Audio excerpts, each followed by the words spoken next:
That's a clown question, bro. Hi, what's up on you? So I'm gonna kick some dirt. He gets on base. Just a bit outside. I'm not the type of player that's going to be Johnny Hustle. If you don't want me to watch the ball, you can go get it out of the ocean. And welcome to Above Replacement Radio, where we're talking baseball kind of whenever. I'm your host, Chris Gianta. Over there on the other side of the screen is Daniel Curran. How you doing, Daniel? Chris, a week from today on launch day is the day that we've all been waiting for. And I know you know what I'm talking about. We've been discussing it for pretty much the last year, not necessarily on air, but like ever since last year, we were like, all right, next year is going to be an interesting one. And that day has almost come. Yep. We're going to see how close everyone got to being a Hall of Famer. But no one's actually going to get in. Yeah. It's just that I saw like one of those MLB Network ads today where it was like, who will be joining the all-time greats in Cooperstown, New York? Nobody's going to do it. Yeah. There's not even the alternate committee voting this year. No. Yeah. It's kind of sad. Yeah, it is, but I guess this is just the reality that we're living in with these incredible baseball writers. Yes, these 400 esteemed baseball. All 400 of them, they know what they're doing. Exactly, yes. Especially Phil Rogers, especially David Scretta, Dan Shaughnessy. I mean, they're all just top notch. Yes.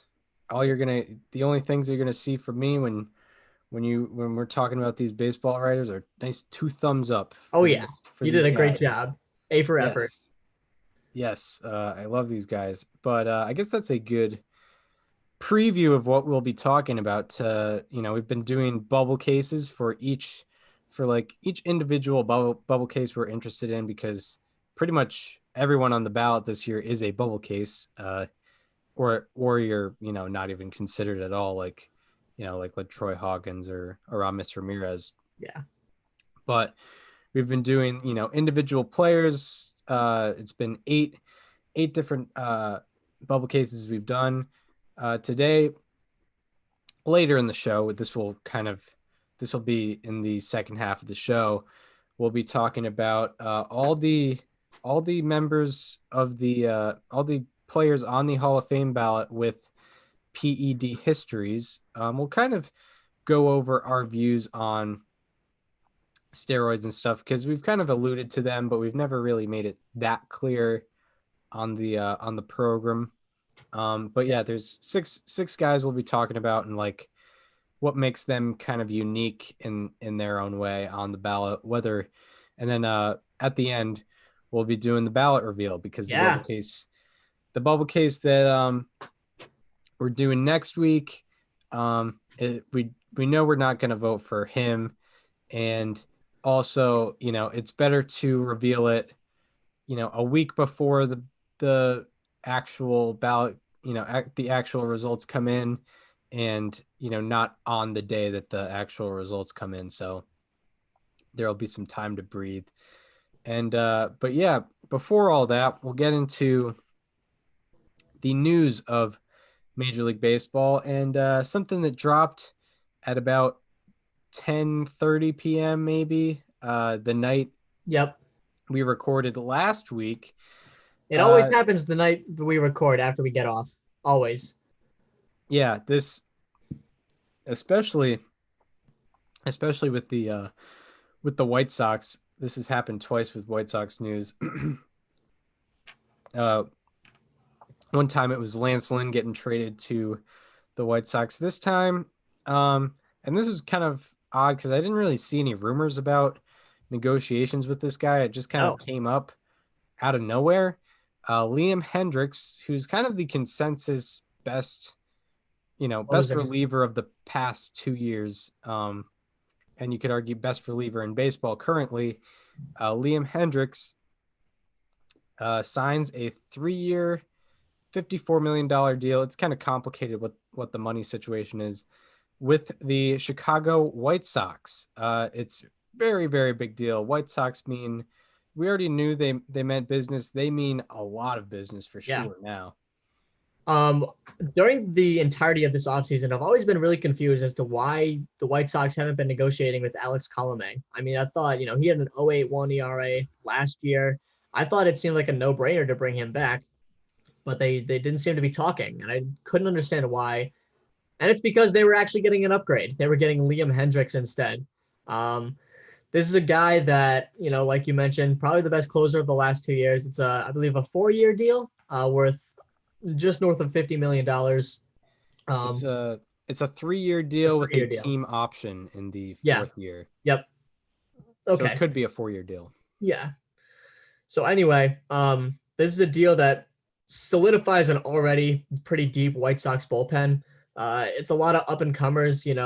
Obviously you have Hendriks, who is going to be that closer, who's going to be not just the guy with the most important position in there, but also the guy with the most experience. He's been in the league for obviously he just hit free agency, so he's been in the league for quite a bit. To add to the 21-year-old Garrett Crochet, who came up last year, to add to Matt Foster, who just had a good age 25 season. Evan Marshall, I know he's 31 next year, but still he was very good. Aaron Bummer, who had an 0.96 ERA last year. Garrett Crochet, like I mentioned earlier. This is a team with a very deep bullpen, and it sort of solidifies really the entire team. I mean, if you were really to look up and down the roster as an entirety, there's not too many weak points on there. Yeah, there's really no holes with the Chicago White Sox. And if anyone is not aware of just how dominant Liam Hendriks has been, because I know he's kind of a newer name. He's not really, he's not really mentioned, to a casual baseball fan with the likes of, Aroldis Chapman, Kenley Jansen, even like Josh Hader, Craig, I guess Craig Kimbrell, not now, but at some point. Yeah. Hendriks came around as, he was kind of a man reliever for the first 8 years of his career, I guess you would say. And he really came around in 2019. And in the past 2 years, in 110 and a third innings pitched, has a 1.79 ERA and a 1.7 flat FIP, 13.1 strikeouts per 9, 2.0 walks per 9, and half a home run per 9. So that's the quality of reliever you're getting. He won American League Reliever of the Year in 2020. Got Cy Young votes as well. Finished 9th in the Cy Young vote, 13th in the MVP vote last year. So yeah, this is the probably the best reliever in baseball. And yeah, it just out of nowhere, the White Sox get him. And yeah, for sure. I mean, and I would say currently, as it is, I think personally, and I don't know how hot of a take it is, I think the White Sox as a roster have the best roster in the American League currently. That is absolutely a fair point, and that doesn't mean that they're the best team. That doesn't mean that they're the team to beat. But I think they're absolutely top 2 in a division that's not very deep. I mean, I think obviously the Tigers and the Royals are a no for next year. The Indians are obviously going to regress, and the Twins, I don't really know what to think of them, especially if they're losing Nelson Cruz. And I don't know if guys like Maeda and Barrios are going to continue what they did last year on a larger scale, because of 162 instead of 60. But it seems to me like this team has a clear road to the division and to home field advantage in the playoffs. Yeah, and I think you might have misheard me. I'm saying in the entire American League, I think they have the best roster. I put the roster itself over even the Yankees. I think I trust the Yankees more in the postseason, I guess. I was gonna say, like, if those rosters go up in the postseason, like, are you taking the White Sox? Best of 7. I'm saying talent wise, that's fair. I think the White Sox have the best roster. I don't know if they're a relatively inexperienced team, and I don't know how they match up in a postseason series, especially they have a guy who hasn't managed in 9 years and has been relatively out of the game for 9 years. Well, not necessarily. I mean, he had a position with the Red Sox up until 2019. Yeah, he did. Actually, I guess. Yeah. Funny story. I went to Fenway the very last game of 2019. As I was walking out, I actually saw Tony La Russa. Like he was walking with a couple people, and I'm just like, oh, that's a Hall of Famer baseball person right there. Yeah, That's exactly what I said. that's great. Yeah. Yeah, But yeah, I didn't talk to him or anything, but like he was there. Like it was definitely him. yeah. And I'm not saying that the White Sox currently have the best team in the American League, but I think they have the most talented roster Yeah. of anyone. They have such a deep team. And they have so many guys with breakout potential. I know that we've made plenty of jokes at the expense of Dylan Cease in the last year. But that is, I mean, he was your guy to watch last year for a reason. I don't see why he can't do that next year. Yeah, exactly. They have one of the best catchers in baseball. They have a guy who just won MVP at first base, Yohan Moncada at second base, Tim Anderson at short. Third, I don't know who their third baseman is, but Well, they have Madrigal at second, who's hopefully gonna break out this year, and then they're gonna place Moncada at third. yeah, and they got Moncada at third. Luis Robert, who finished second in the Rookie of the Year voting in the outfield. I think Luis Robert's only going up from where he was last year. Yeah, and then you go through the rotation. You had Eloy too. And yeah, Eloy Jimenez as well in the outfield. Then you go through the rotation. You have Lance Lynn, who you just acquired. Lucas Giolito, who looked like a madman in the postseason, had a very good year. Has had two very good years in 2019 and 2020. Dallas Keuchel, who, even, peripheral statistics or not, had an ERA below 2 in 2020. And now you're adding, I'm trying to see if I forgot anyone. Yeah, those are you just got it. Those are the main pieces of the White Sox rotation. And then now you're adding the best closer, arguably the best closer in baseball, in your bullpen. It's an extremely talented roster for sure. And you probably have Michael Kopech coming back. Yeah, you have Kopech. You're losing Dane Dunning, but you're replacing him with Kopech, and you have Cease, who can probably improve on last year. We obviously know what he needs to work on. But yeah. Yeah. So I have a take. Go ahead. So listen, we've obviously been saying a lot about Tony La Russa ever since the hire was made, for better or for worse. I think a lot of people might know where Chris and I sort of stand on it, and where a lot of baseball fans stand on it. But at this point, I think Tony La Russa stages a bigger threat to the White Sox division chances than the World Series chances. Because all the things that we've been worried about with him have to do with the personal part of being a manager. Is he going to be able to mesh with the people in that clubhouse? Is he going to be able to wrangle all those guys up and get them out on the field? And I think this team has a clear shot at the postseason now, but keeping them all in check throughout the season, I think, is what we're really worried about with Tony La Russa. I think you can agree with that, Chris. But when you get to the playoffs, in-game managing means so much more than it does in the regular season. And Tony La Russa, I do believe, he's a Hall of Famer baseball person for a reason. And I think his in-game managing is going to step up in the postseason. And that's why I believe that he's a bigger threat to their division hopes than he is the World Series hopes. Yeah, I totally understand where you're coming from there. The only worry I would have in terms of in-game managing is sort of the evolution of the game, and him maybe like leaving starters out there too long. But I feel like that might be a quicker adjustment than.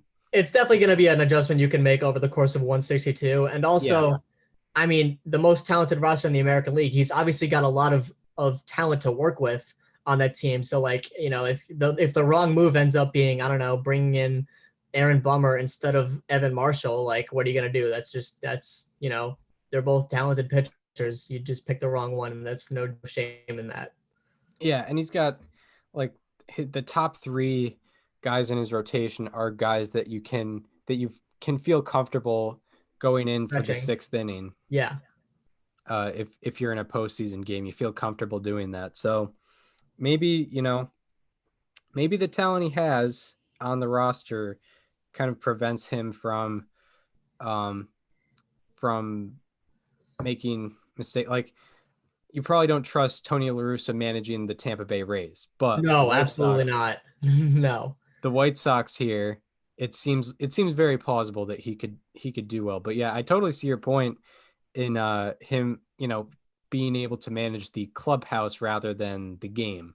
I think that's the toughest part. I'm not exactly sure who their bench coach is, but if it's someone who's more loose and fun than he is on a more personal standpoint and it's more new school, I think we could look at this team as a legitimate World Series contender. Yeah, I mean, this is what I was saying earlier. As I put the roster up with any American League roster. It says here, White Sox bench coach Joe McEwing. He's 48 years old. So Okay, that's not that bad. I mean, that's 30 years young. Tony La Russa was probably managing when he was managing when he was born, I think. Right? Maybe not then. I think that was before actually, but still. I know he managed Steve Carlton, which is fantastic. Didn't he manage Minnie Minoso? Yeah, he did. I think so. 80s. He's gonna manage Minnie Minoso and Garrett Crochet. Yeah. That is all right. Yeah. It's Minoso was born in. I think you pointed this out earlier. Minoso was born in like 1925. Yeah. And Crochet was born in 1998 or something like that. 99. 99. Yeah. It's 99 because he turned 21. That's insane. That's like how many different decades is that of people he managed? 20s, probably 30s, 40s, 50s, 60s, 70s, 80s, 90s. That's 8 different decades, assuming that he's gotten someone from all of them. Yeah, that is wild. That's pretty wild.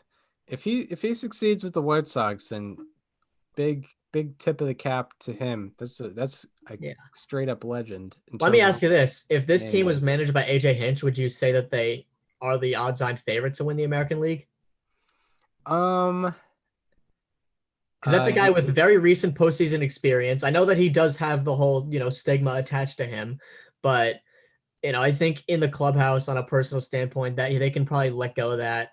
But we'll never know. And I guess we'll see it in Detroit with a team that's developing. Yeah, that's a good question because still when I go to the postseason, it's not necessarily entirely on the manager. It's also like the roster and being able to handle the moments as well. And like, I think the Yankees are very good with that. But then again, I guess the Rays kind of walk through everything with a generally inexperienced roster. So, I mean, I guess I would, if they had AJ Hinch, maybe I would have them as the favorite to win the American League. But and they're bringing back Adam Eaton too. Like that's a clubhouse guy who also has postseason experience. Yeah, fills out the outfield too. And it circles or it brings that trade to full circle too. Yeah, him and Giolito and Ronaldo Lopez. Right. Yep. Yeah. What a trade for Rick Hahn. What an absolute move. And I mean that was a big get, and I guess he did have that one swing and a miss back in 2015. Well, that was early. Like that's when you didn't realize was a sting until 2 years later. Like you knew immediately that trade was bad. Yeah. Like when James Shields was traded, your first thought wasn't, oh shoot, the White Sox just got absolutely fleeced in this. Yeah, that's true. And they won the Jimenez Cease trade as well. They did, and it's not like they have a hole at shortstop anyway. Like I'm sure you'd rather have Fernando Tatis Jr. there, but Tim Anderson's nothing to be ashamed of at all. In fact, it's something to be proud of. Yeah, exactly. But yeah, is that all we have on Hendriks to the White Sox? I would say so. All right. So and I guess a big move for the biggest threat, I guess you would say, to the White Sox. Mm-hmm. The New York Yankees made 2 big moves. We'll start with the bigger move. DJ LeMahieu, we talked about him last week in terms of, talks seem to be going bad. They seem to be, but it all seemed to be a bunch of nonsense. It was all part of the plan. It was all part of the plan. DJ and his team got word out that the Yankees were slow playing him, and the Yankees were like, all right, we'll give you whatever that extra thing was. We'll give you that extra year. We'll give you that extra AAV. I don't know what it was, but they got the deal done. I think it was, what was it, Friday or something like that? Yes, it was Friday. Yeah, they got the deal done. DJ LeMahieu signed with the Yankees for 6 years and $90 million. A lot of people are thinking that DJ might have gotten the short end of the stick, but it's after a COVID year, so who knows? But he got his deal. Him and the Yankees are happily married for the next 6 years. How about that? Yeah. This is a move that I think we all knew it needed to be made on both sides. Like, DJ LeMahieu is better as a Yankee, and the Yankees are better with DJ LeMahieu. You see what he did to that offense in 2019. He turned them from exclusively just home run hitting in 2018 to all around good at everything in 2019. And they couldn't survive without him. Like, he's a leader on the field. He's a leader off the field. He's a guy that the Yankees just desperately needed to have. Yeah, for sure. And what should also be mentioned is in 2019, he pretty much saved the lineup with, both Judge and Stanton being out. And he's that one consistent guy, or one of the biggest consistent guy you can have playing every day. I know he missed 10 out of 60 games, which, isn't that big of a deal. And yeah, he's been a consistent guy. He's been, the numbers with runners in scoring position, I'm trying to see. I know, in 2019, he almost hit 400 with runners in scoring position. This year, it was very similar. He won the batting title last year, and also led he led the American League in OPS last year as well. It's a match made in heaven for both sides. Yeah. And It really is.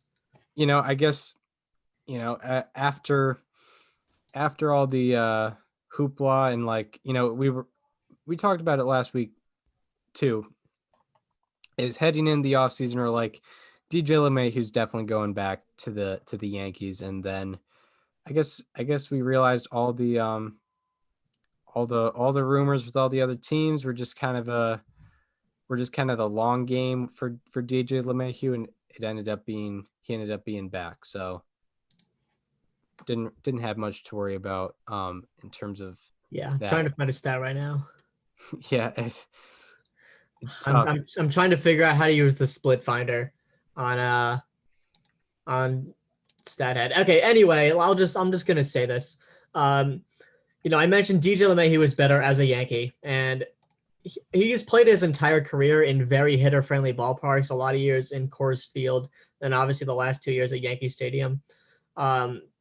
There is a distinguishable difference between his career statistics at home and on the road. Just to give you an idea, specifically last year, his SOPS plus, which is split OPS plus on the year at home, was 227. That means he was 127% better according to OPS than the average player at home. His TOPS plus, which is according to his own stats, was 147. So he was 40% better at home than he was on the road last year alone. And for his career, that TOPS plus is 122. So he is noticeably better when he plays at home at either Colorado or New York. And I really don't know if we would have seen the same amount of success if he went anywhere else. Yeah, that's true. And he does have a swing that kind of sprays it all around the field. So him hitting it to right, that famous short porch, it helps him out a little bit, I guess. And one thing about his ability to hit with men in scoring position, minimum 105 plate appearances with runners in scoring positions since the beginning of 2019. He has the highest average with runners in scoring position. He has a 386 average. Yeah. with runners in scoring position since the beginning of 2019. So basically, season plus. 1.37 years Yeah. of baseball there, where he hit 386 with runners in scoring position, which is a real weapon. So yeah, that's how good LeMahieu is. He's been, I think he's in the past 2 years, he's been top 10 among position players and like wins above replacement and all that. He's been top 5 in the MVP vote each of the last 2 years. So it's pretty obvious how good he's I guess the one question is like the average annual value, and Ken Rosenthal was actually tweeting about it, saying that like the average annual value doesn't mean as much because this is like the last big contract he's getting. So he cared more about the years and the financial security. Yeah. Like he easily took a 6-year, $90 million deal over a 4-year, $80 million deal. Yeah, no, I mean, that's when you're in that stage of your career where DJ LeMahieu has already made, quite a bit of money from arbitration and from, he's made $41 million already. So like he's already set for life. And at this point it's like, okay, just like build me a bridge for the rest of my career. And then if I'm still going, great. But if I'm not going, I have, a good, I'm at a good age where I can feel safe.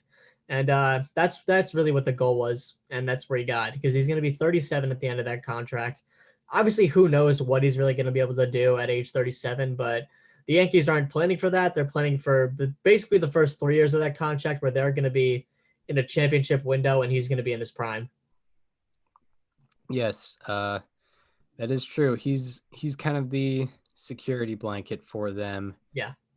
Being in the postseason. And yeah, I forget who tweeted it out, but I think it might have been this guy, Pat Ragazzo, who came with the other team's offers. He heard that I think the Dodgers offered 4 years, $60 million, which is the exact same average annual value, and the Blue Jays offered 4 years, $78 million. Yeah, it was something like that. That's what I saw as well.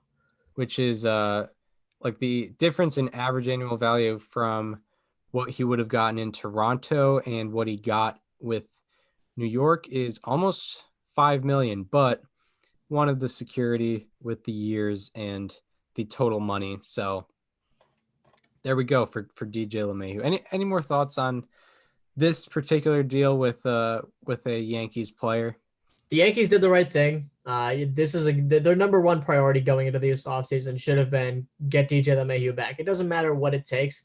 One thing I do question, though, is what does this mean for guys like Aaron Judge, guys like Gleyber Torres, guys like Gio Urshela when they hit their free agency? Like, are they going to, I know that they are the New York Yankees, but in a luxury tax league, are you going to want to pay all those guys when you also have Giancarlo Stanton, when you also have Garrett Cole, who else? They have a lot of more big contracts, right?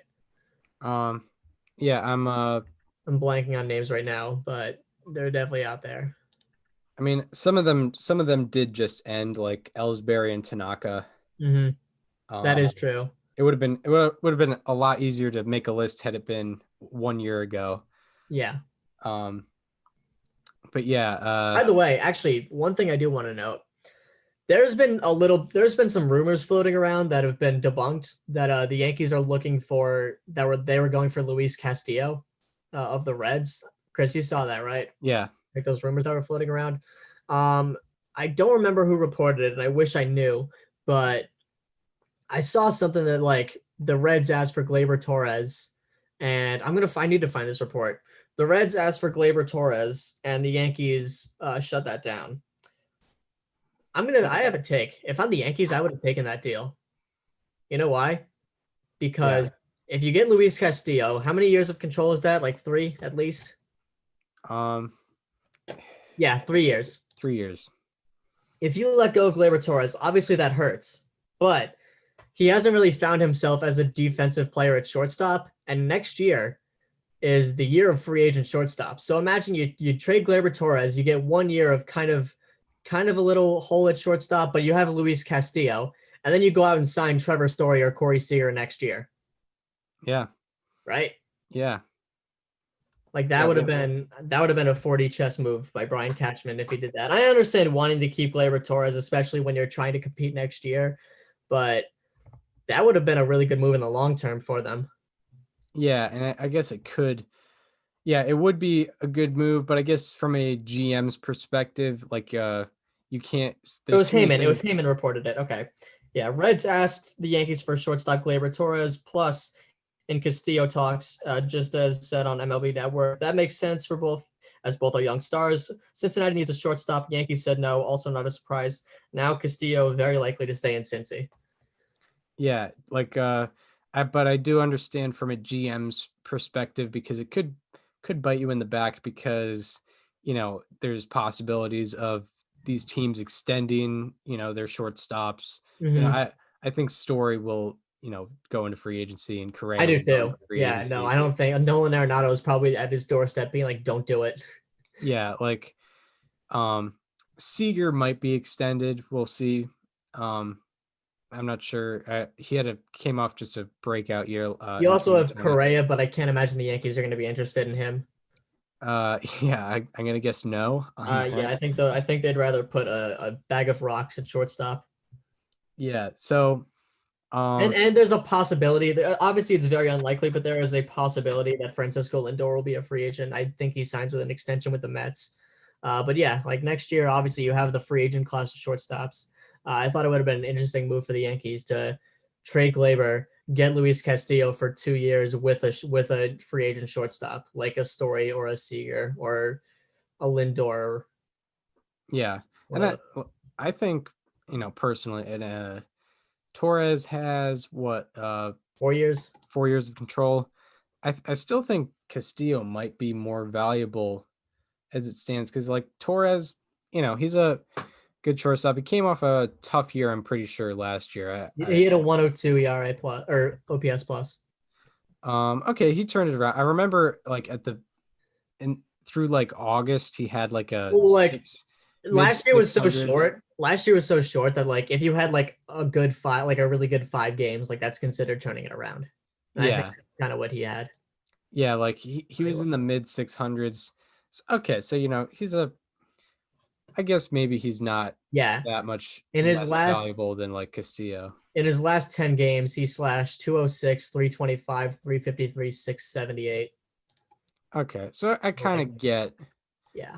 Because I was thinking like a Torres for Castillo straight up deal. I think that would be a win for the Yankees, but maybe not so obviously so.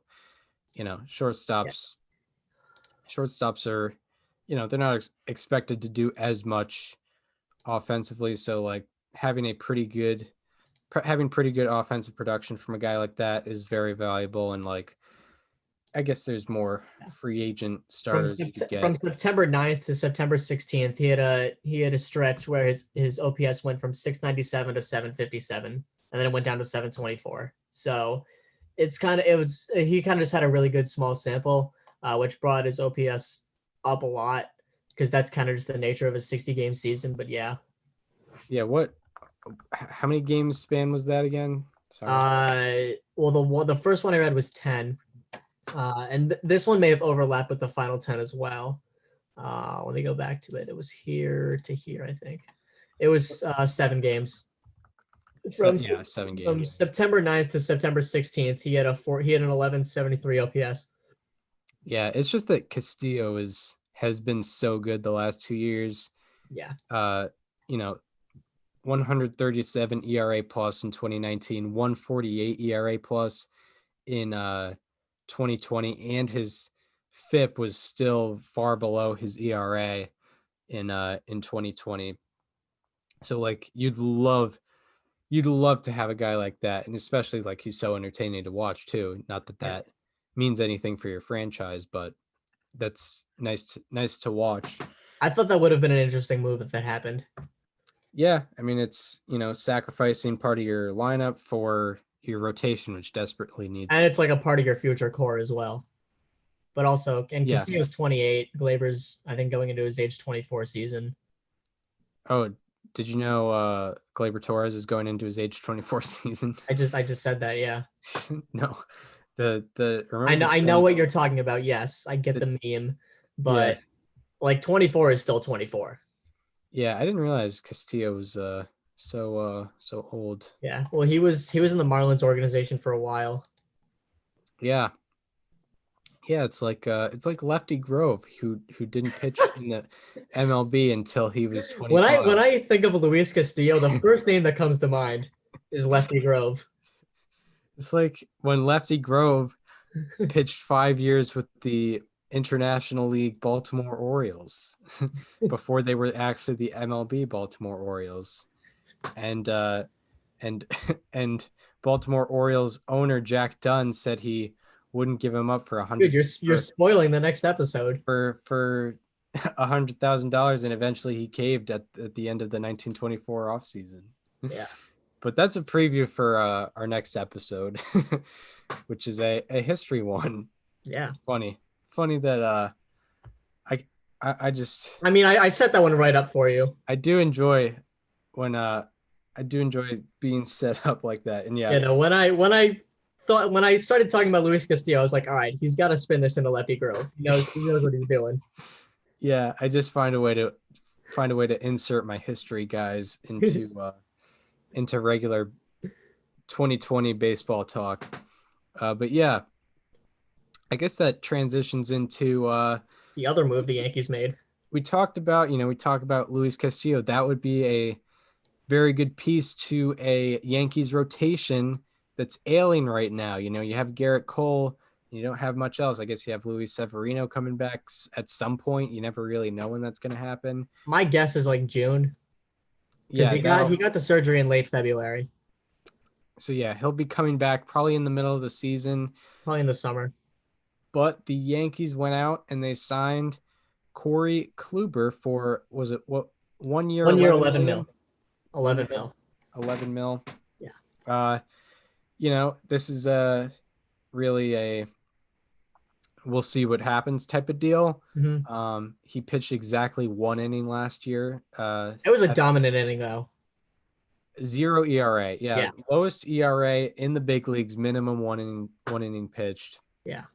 It was pretty legendary. I mean, if you don't want to cherry pick, you could also say minimum 0.2 innings pitched. He also leads it.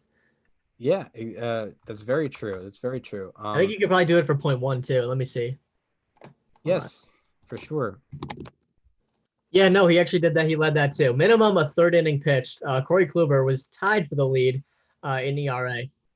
Well, he got extremely lucky. A 4.19 flip. In 1 inning, a 4.19. Oh man. Yeah, he did have that walk. He did have 9 walks per 9, in fairness. Yeah. And he just could not stop walking people. Yeah, it was like that that GIF that like Looney Tunes GIF. Yep. GIF where the guys they go, they're like, they're in like the conga line going around the bases. That was Corey Kluber in his inning pitch last year. But yeah, Corey Kluber, he's a name. He's won 2 Cy Youngs, of course. He finished 3rd in the Cy Young vote in 2018. Was a 20-game winner in 2018. 2.89 ERA. Fantastic. Led the league in innings pitched. Complete games, shutouts as well. Probably tied for the lead there. Only had 2 complete games and 1 shutout. I had to write about this. I believe Fangraphs had him projected for a 4.05 ERA and 148 innings pitched. And if you can provide that for the Yankees, like that's a win, honestly. Yeah, it is. But the Steamer projections had that. So we talk about, he had a great era, 2014 to 2018. Fantastic 5-year span of pitching. Oh, his Zips. Sorry to interrupt. His Zips projections were not available when I checked it last Friday. They're up now. 118. What? Chris, I need to know how he's going to pitch 118.7 innings in 2021. That's hilarious. When you go to leaderboards, awards, and honors on Baseball Reference, they have that like same mistake in the when you find out top 10 innings pitched, it'll be like it'll say like 207.5. Okay, so that probably means 2/3. I'm assuming. I So, guess. 118 and 2/3 innings pitched, a 3.87 ERA with a 3.93 FIP, 9-7, 8.8 strikeouts per nine, 2.2 walks per nine, 1.29 home runs per nine, 2.5 F4. That's not bad. Yeah, that's a quality season. Yeah. So yeah, Kluber, excellent pitcher from 2014 to 2018. Then 2019 happens. He's injured pretty much the entire season. Only pitches. But in fairness, he got hurt because he got hit by a comebacker. I'm pretty sure, right? I'm pretty sure that's what happened. Oh yeah, It was in Miami. It was like a fracture or something. Yeah, so like you can't really blame that on like his aging or something like that. Like you can't be look at that and be like, oh, he was injured in 2019. He's like washed. Yeah, and he went 35 and 2/3 innings in 2019, a 5.8 ERA. Then in 2020, he gets traded to Texas. We had a big rant on Paul Dolan. Yeah. When that happened, that was our last episode of first semester freshman year. Man. And that was our ballot reveal episode. So I guess so we gotta, so every time we're talking about ballots, Corey Kluber's in the news. Yeah, exactly. Cool. So yeah, Kluber, last year he comes in pretty big expectations. It's like this guy's going to be the Corey Kluber of old, and goes one inning and he gets hurt. Well, wasn't it like a shoulder issue? That sounds right. Yeah, something with the arm. And only pitches one inning last year. So it's like we'll see. It's a we'll see what happens signing for sure. Yeah. I really don't see a scenario where this doesn't work for the Yankees. Like 1 year, 11 mil is not much. And, you're obviously hoping he can provide for you on the field, but if he can't, the very least, he's going to be able to provide veteran presence to guys like Debbie Garcia and Clark Schmidt and even Jordan Montgomery, who are still, young and trying to become better pitchers. And I do believe that Corey Kluber will be helpful to aid them in that sense.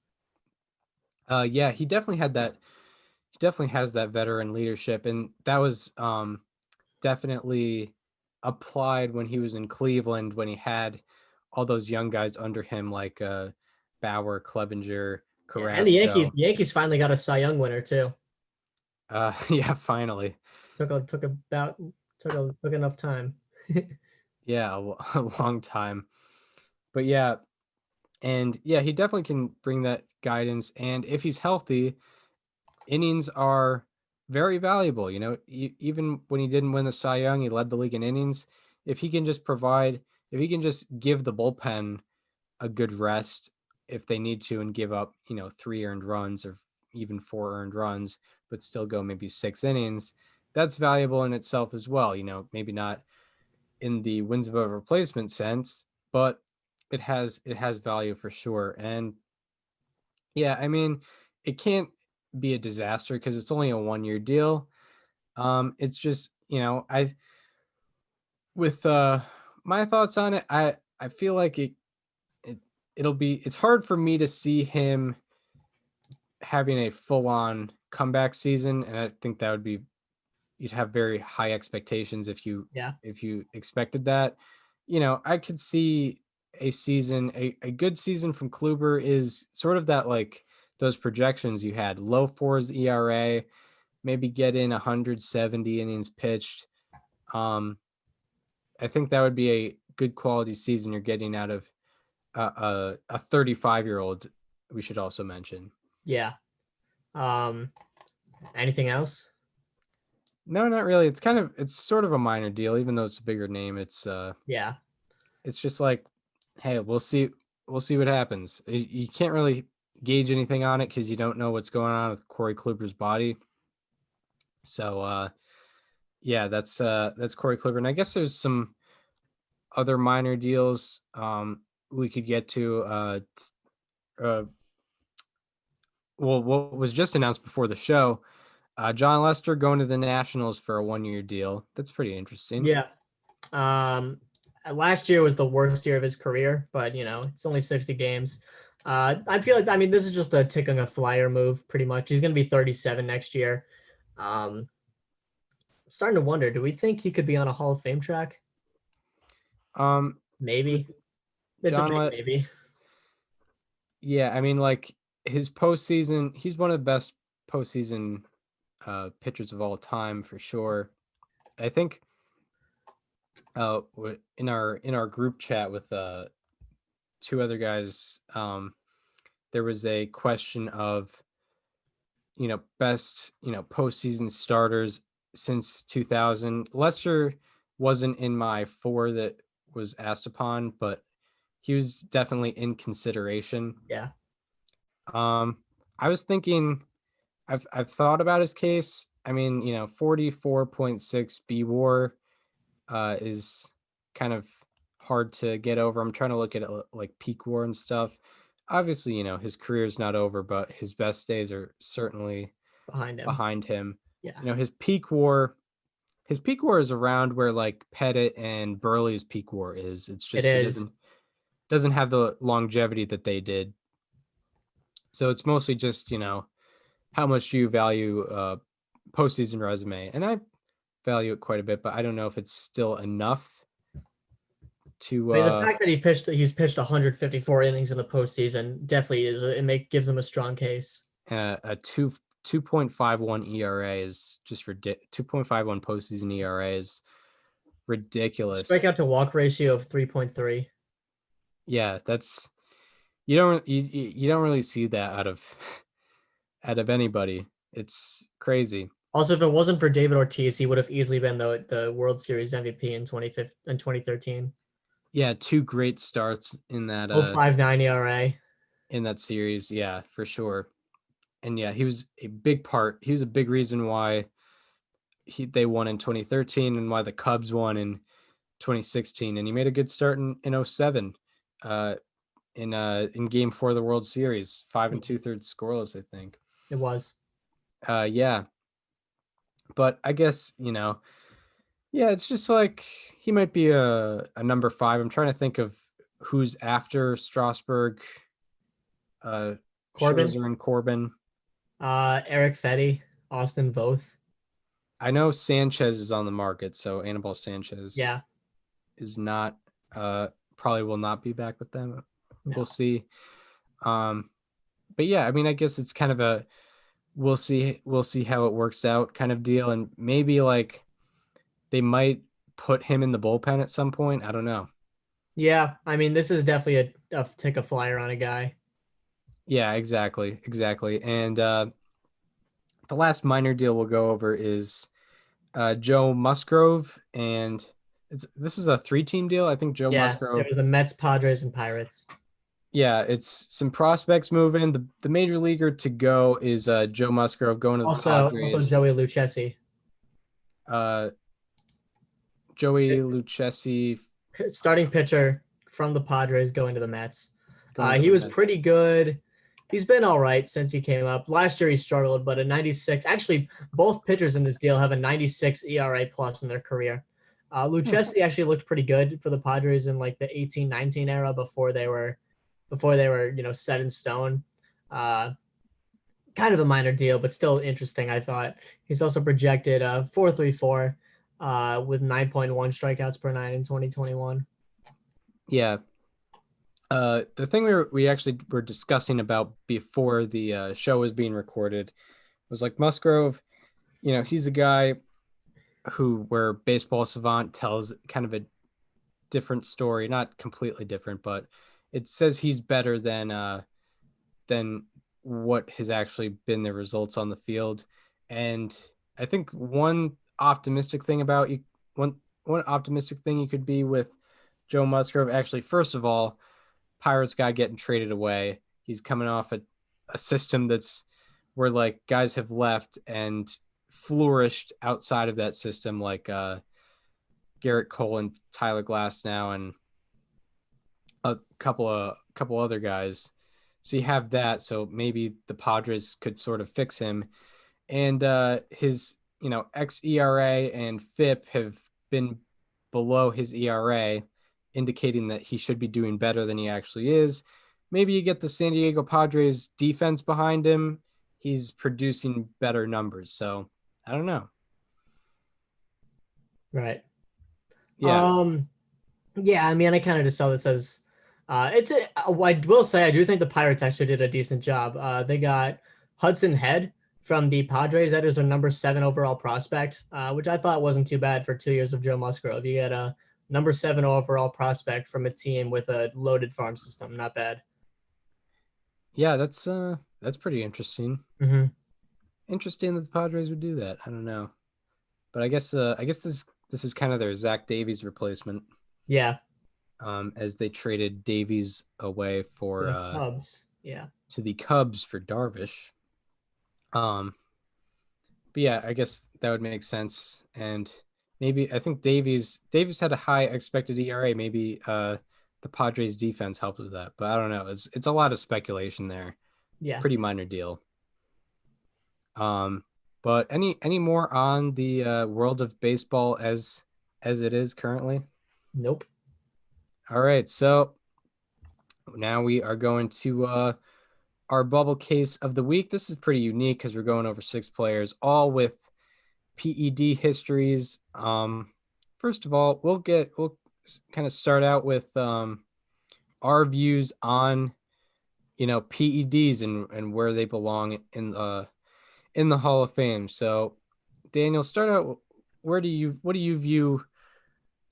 How do you view PED guys on the Hall of Fame ballot? So to understand where I'm at now, I think you need to go back to when I was in 8th grade, 9th grade. We'll say 9th grade, just starting out high school. Around this time, in that year, I was against steroids. I didn't think that PED users had a place in Cooperstown. I didn't understand why we needed to celebrate these people who cheated the game. And then Mike Piazza got in. And the second he got in, Chris, the very second, I was like, okay, floodgates are open now. Let them all in. Because Mike, not only is Mike Piazza a suspected PED user, no. He admitted to it. He said before he got in an autobiography that he wrote in 2013, years before, that he took Andro, which is a steroid. The only difference, of course, is that it wasn't classified as a steroid when he took it. Now, with that being said, nothing was really classified as a steroid in Major League Baseball up until 2004, which is something that means a lot to you in this case. So I don't understand why we have guys like Piazza, and then since guys like Jeff Bagwell, Pudge Rodriguez were in the Hall of Fame who had suspected PED use. Obviously, they never actually tested positive. They were never suspended, but they're in the Hall of Fame. So why can't we let all of them in? Barry Bonds and Roger Clemens, it almost seems like they shouldn't have been as good because it was so obvious that they were taking PEDs and whatnot. So I don't understand why we leave them out and we let other guys in. So as soon as Piazza got in, I was all for steroids. But I do have a bit of a heightened standard. If you are a suspected PED user, I think you need to have convinced me during your career that you could have been a Hall of Fame producer without it. Or you just have to live up to a certain standard where you were just too good, even while on steroids, for me not to let you in. And some of the guys on this list passed that standard, some didn't. And we'll get into that in a second. But Chris, I'll let you go into your PED boundaries. Yeah, so my views on guys with PED histories have definitely evolved, especially in the past year or so, just doing my own research. When I was getting into baseball, this was right at the tail end of, everyone was getting all the news about steroids was coming out, and, ARR had a big target on his back because there was, he was suspected for steroids back in 2008, 2009. There was a huge stigma about steroids so bad. And, how could they have done this? So I was kind of led to believe, that they were a very bad thing. So, I didn't really, and then I wasn't really paying that much attention to the Hall of Fame until high school anyway. So I just thought, steroids bad. And then I saw that, like, people who I respected in like baseball writing were putting Bonds and Clemens on their ballot. So I was like, maybe I'm thinking about this wrong. So I was like, all right. So I was more open to like the Bonds Clemens types. And then I think fall of like 2019, I looked up when like testing started for PED use, and testing started in 03. So last year I kind of did it based on like who was good before 03. And then I realized now that PED suspensions weren't even handed out till 2005. So now I basically look at, well, first of all, how I look at it, if you were never suspended for PEDs, I don't really care, honestly. PEDs were legal anyway. Pretty much legal before 2004. Everyone knew what was going on with PEDs. Everyone knew what was going on with PEDs. Everyone knew how to drug test people. There were office jobs that had drug tests. You think they couldn't do that in Major League Baseball? Everyone knew what was going on. So if you were never suspended for PEDs, I don't really even consider it. And, if you played beyond 04 and you didn't get caught, congratulations, you didn't get caught. So there's not really any definitive proof that you were a PED user while it was illegal. Bonds and Clemens never suspended for PEDs. For players that were suspended for PEDs, there's only one guy on this particular ballot, but there will be more guys on Hall of Fame ballots in the future, especially starting next year with Alex Rodriguez. For guys that were suspended for PEDs, I don't look at it as necessarily an affront to where you can't. My punishment for a guy who got suspended for PEDs is I'm not counting anything you did after 2004. So, we'll get into Manny Ramirez. I look at basically what did you do before 2005, and then you were taking PEDs beyond 2005. You were not playing on a level playing field because, before 05, if you were taking steroids, you were still on a level playing field because it was perfectly legal. So I kind of have a, I don't really hear a lot of people with my take on it. People still usually, even while PEDs were legal, still look at it like, all right, you were using, most people have kind of your angle on it is like, all right, Bonds and Clemens were clearly the best with or without steroids, so they deserve to be in. I have kind of a weird take on it. Yeah, that's the best definitive answer I can do with the PED history. So I'm gonna let you get into to the first couple of guys who we're talking about with these PEDs histories. So this is big. Bonds and Clemens, obviously, they've been the talking point since they debuted on the ballot in 2013. And they're both in their 9th of 10 years. They are each around 60 to 61% last year. They've had trouble gaining pretty much for the last 3 years, and they haven't netted anything positive thus far this year.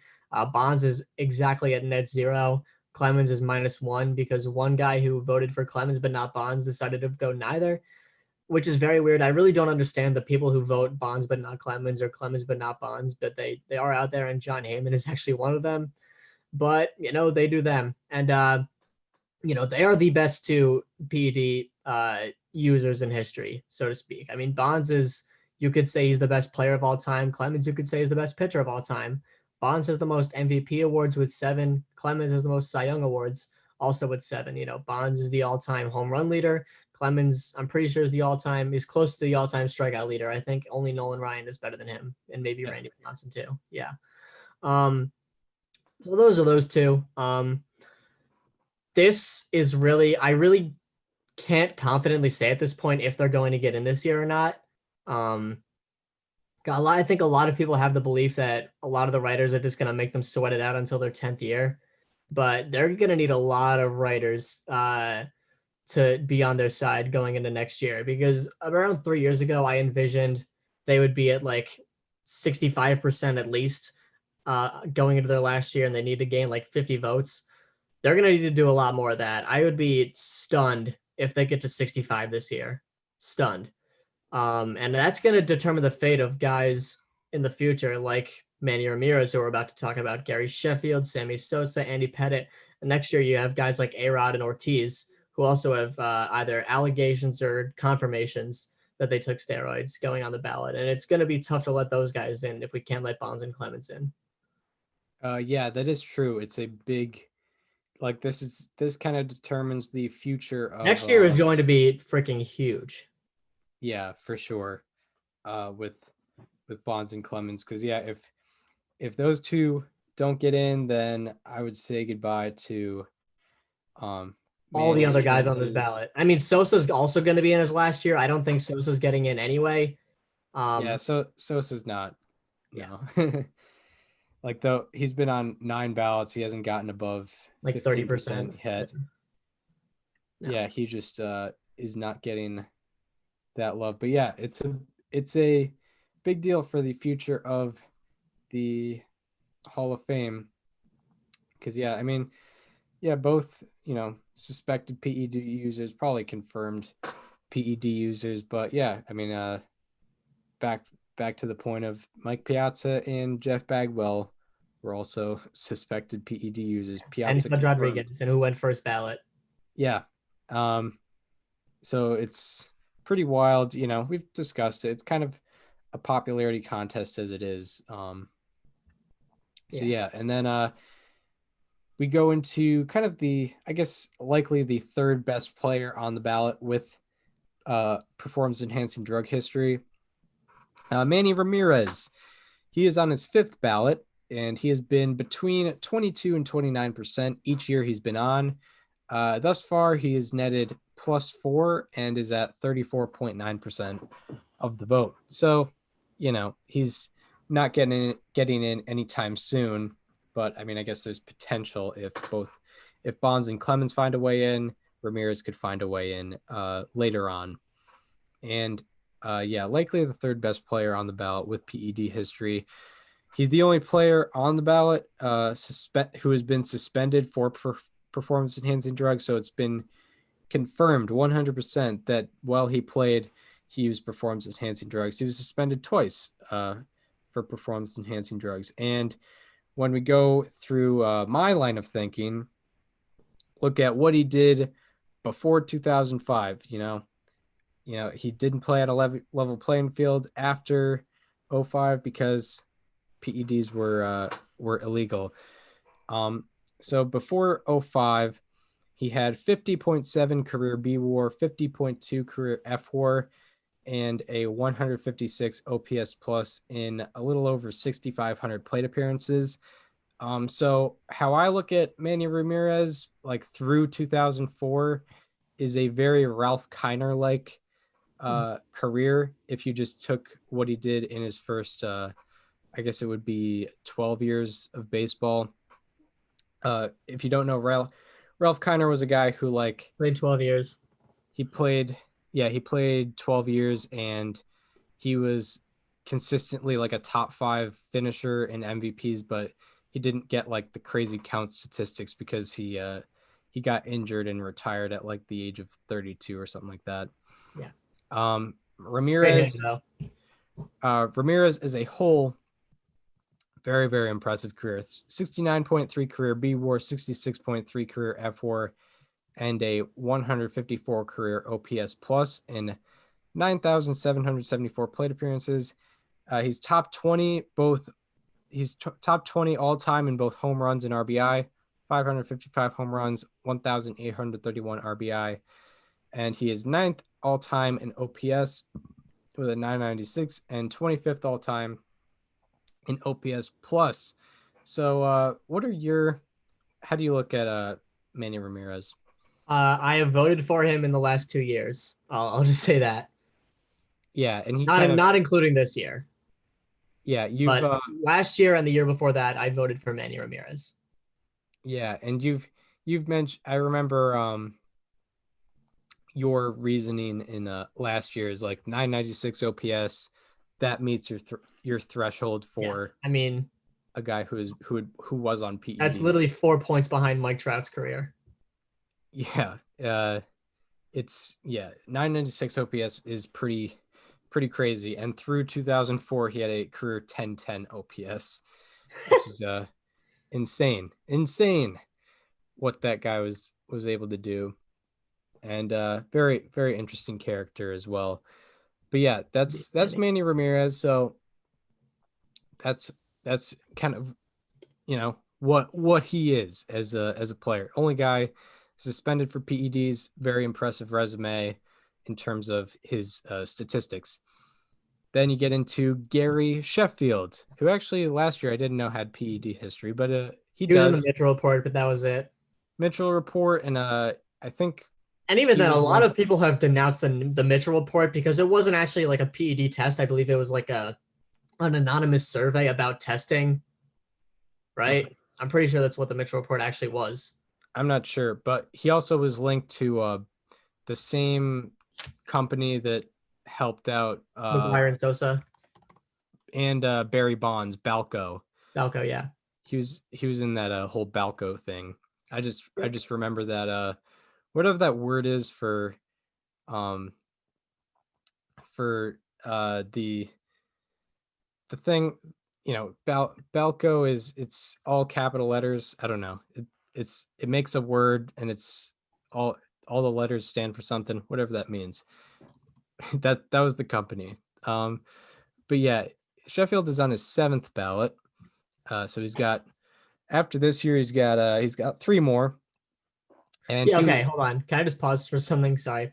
Yeah, go ahead. The player, this is from Wikipedia.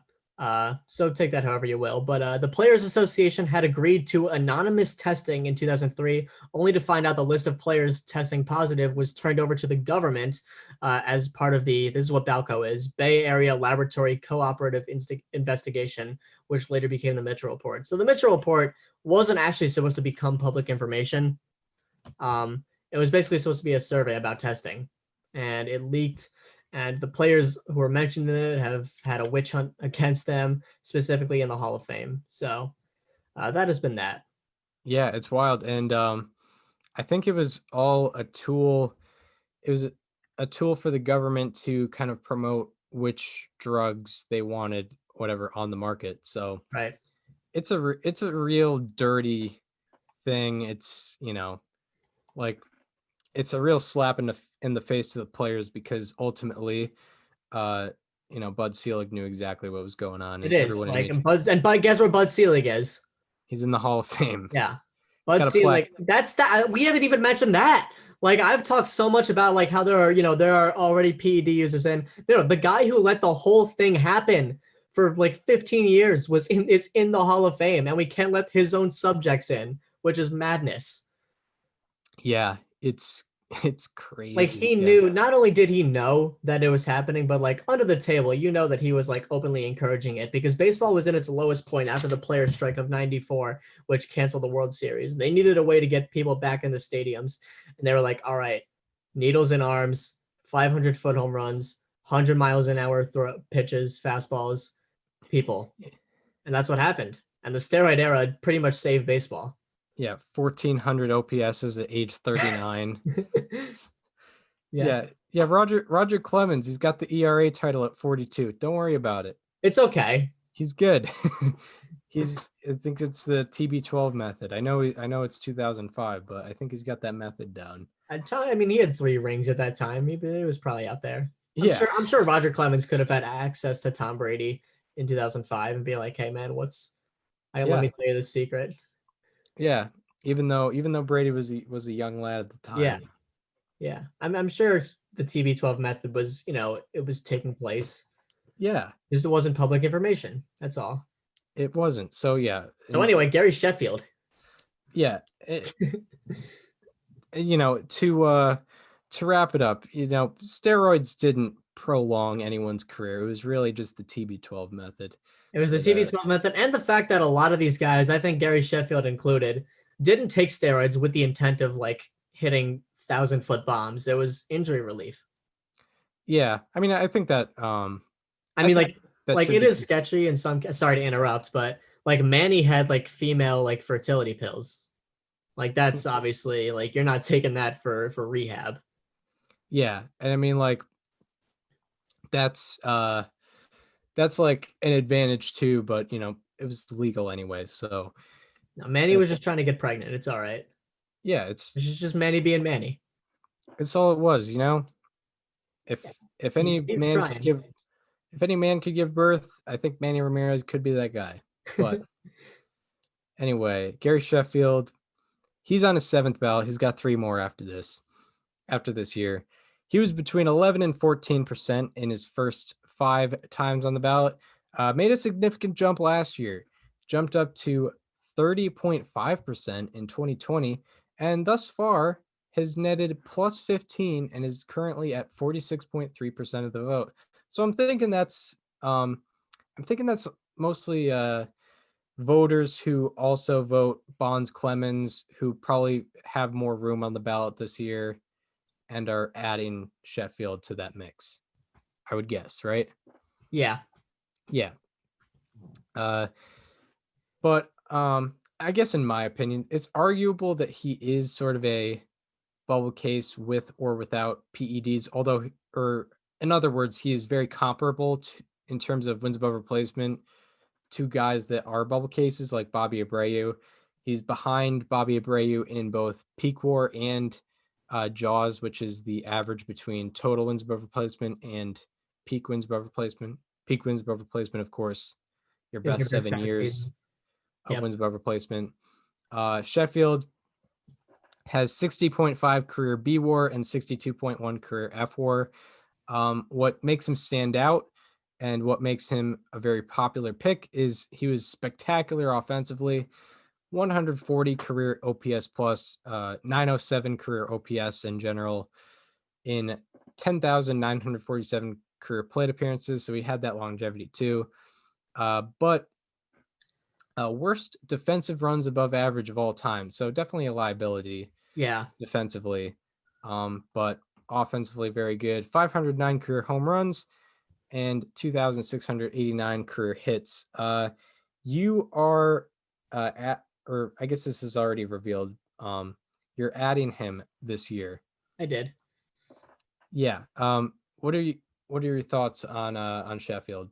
The offense was. I honestly just didn't take a hard enough look into his offense before this year, and I think that was kind of it. I remember last year when we did our ballot reveal, you were like, "Yeah, by the way, Gary Sheffield had a 907 OPS," and I was like, "What?" So I looked more into it, and I decided it was time. So, yeah, that was kind of a lot of what went into my decision. Yeah, he spectacular offensive player. I think 80 offensive wins above replacement, 80 like WAR. negative 27 D WAR, something like that. It's bad in terms of defense, but offensively one of the best to ever do it. And Sammy Sosa is the second to last player we'll be talking about. He is, along with Bonds and Clemens, on his 9th ballot. He has never gotten above 13.9%, and thus far he has netted +6 and is at 22.1%. It's kind of safe to say he won't get in the traditional BBWAA form. Not. Maybe sometime in the future on a veterans committee or something like that. But he is worth mentioning because he's definitely someone to consider. A lot of this Hall of Fame stuff is like, who do we get mad at not getting into the Hall of Fame? This is why we're evaluating. And in very rare cases, who do we get mad at getting into the Hall of Fame? Yes. We haven't had one of those in a couple years, but they do come and go every now and then. Yeah, that's true. And most of the time, it's not the BBWAA that does it. Yes, that is true. Sammy Sosa is another guy. It's arguable that he is a bubble case, in terms of wins above replacement and stuff.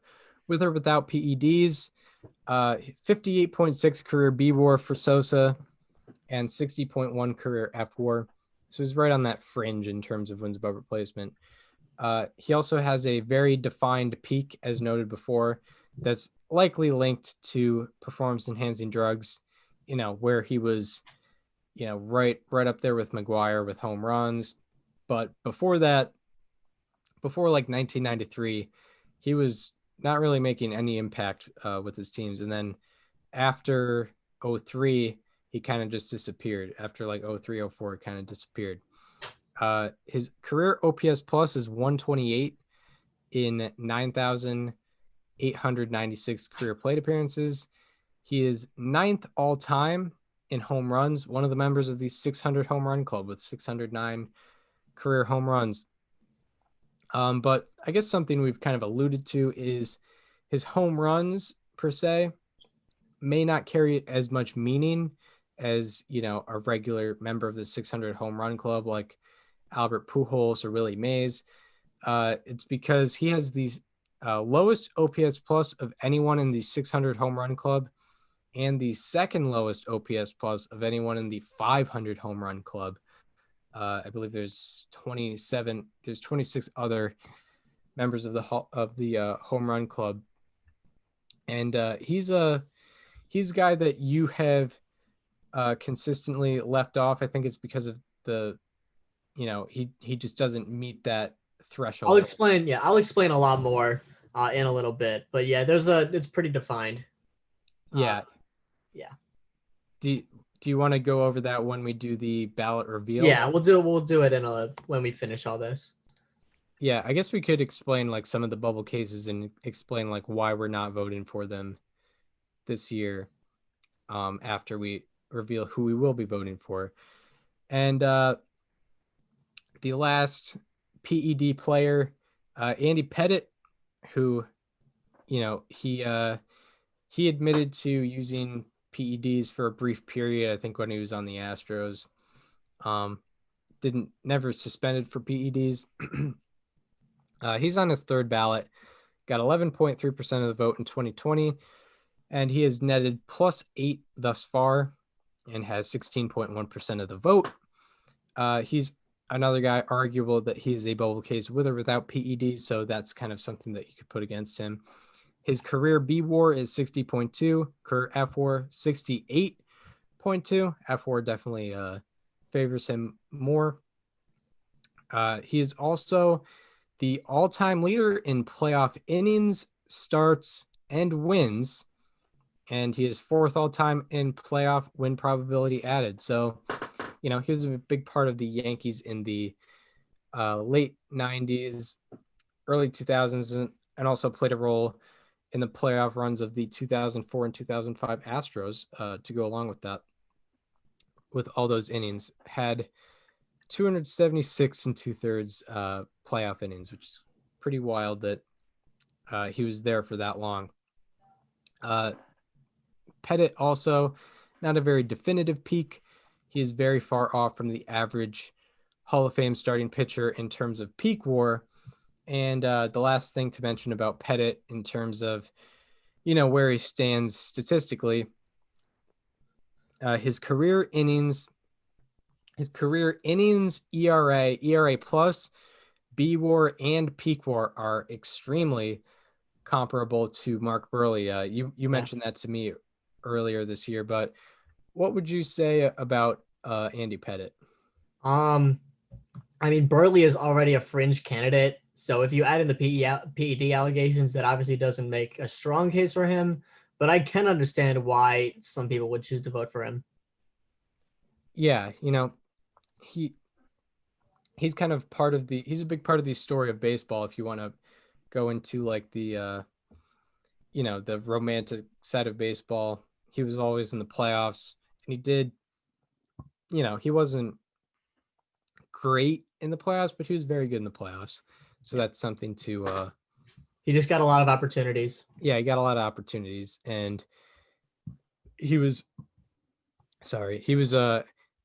regular season numbers and postseason numbers are pretty comparable, and that's just kind of like pretty good pitcher for a long time.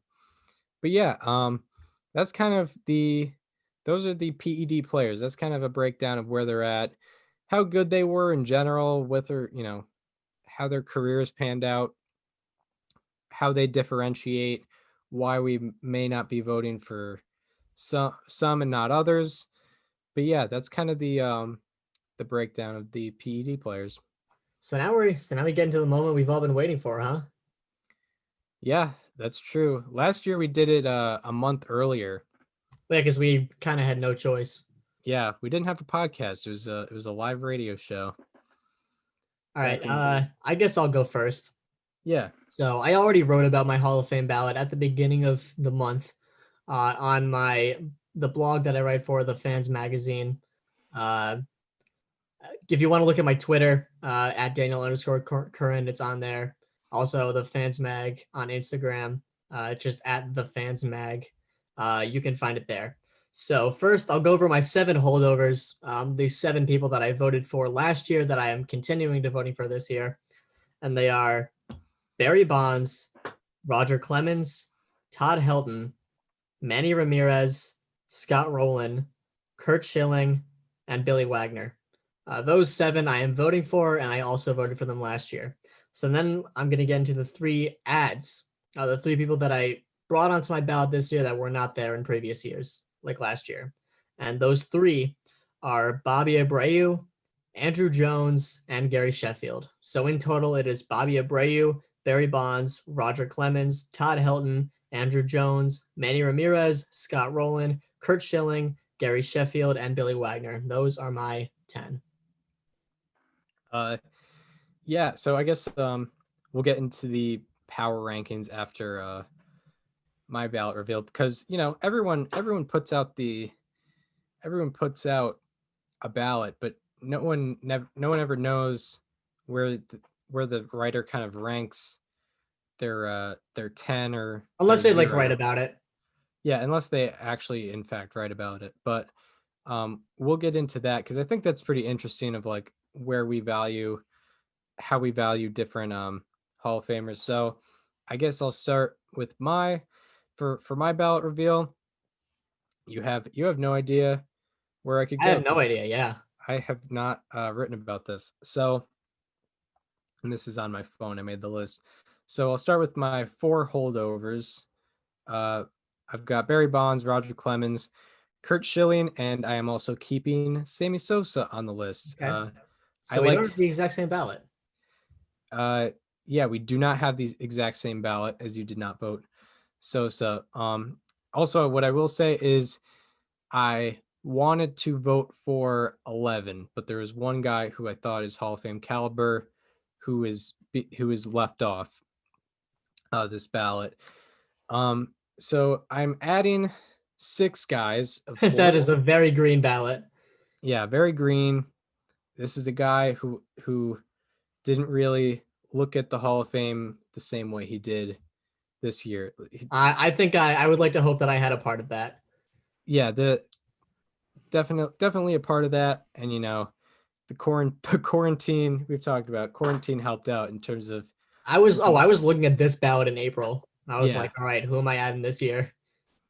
So my ads are Andrew Jones, Scott Rowland, Todd Helton, Bobby Abreu, Billy Wagner, and Gary Sheffield. Okay. All right. So can you review all 10 just real quick?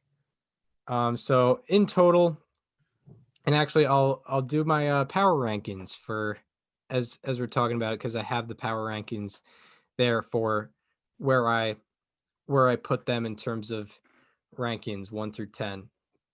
So number 1, I have Barry Bonds.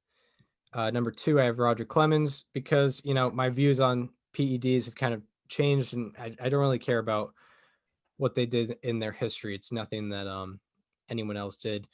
Number 3, I got Curt Schilling. Number 4, I have Andrew Jones, because I think he was he really defined his era and was extremely dominant in his era. Number 5, Scott Rowland. Number 6, Todd Helton. Number 7, Bobby Abreu. Number 8, Sammy Sosa. Number 9, Billy Wagner. Number 10, Gary Sheffield. Okay. I'm going to go 10 through 1 on mine. Number 10, I have Gary Sheffield as well. The one thing that kind of makes me feel a little inconsistent is that I feel like Gary Sheffield is kind of just Jeff Ken with PEDs, you know?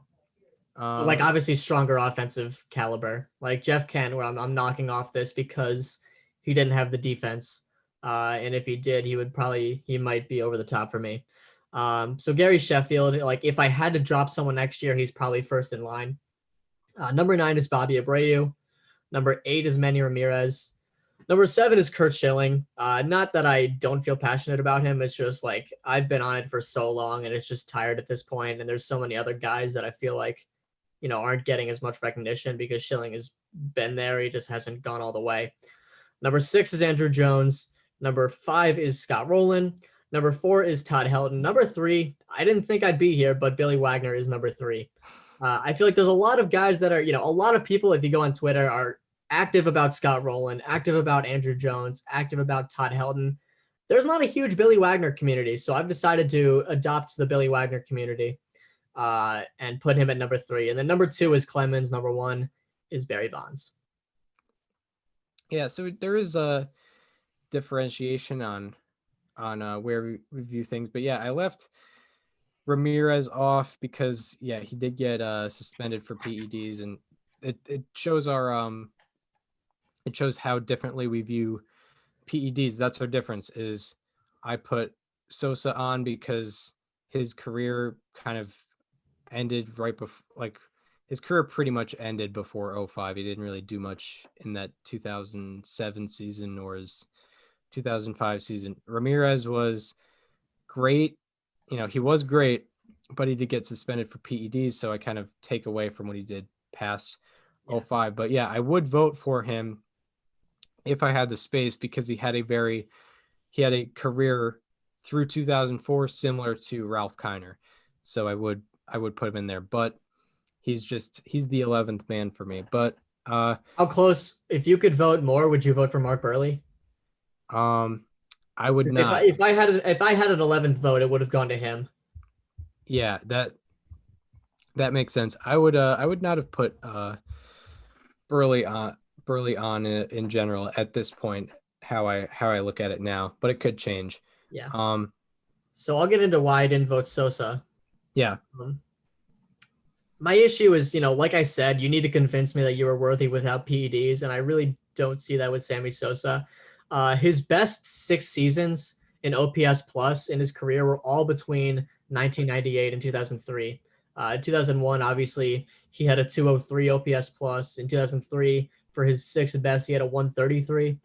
His best, I don't know exactly when he started taking steroids, but his best OPS plus before 1998 was a 127 in 1994. And if he were to have retired before 98, which is, when he was a known steroid user, he would have had a career 777 OPS. That would be a 107 OPS plus.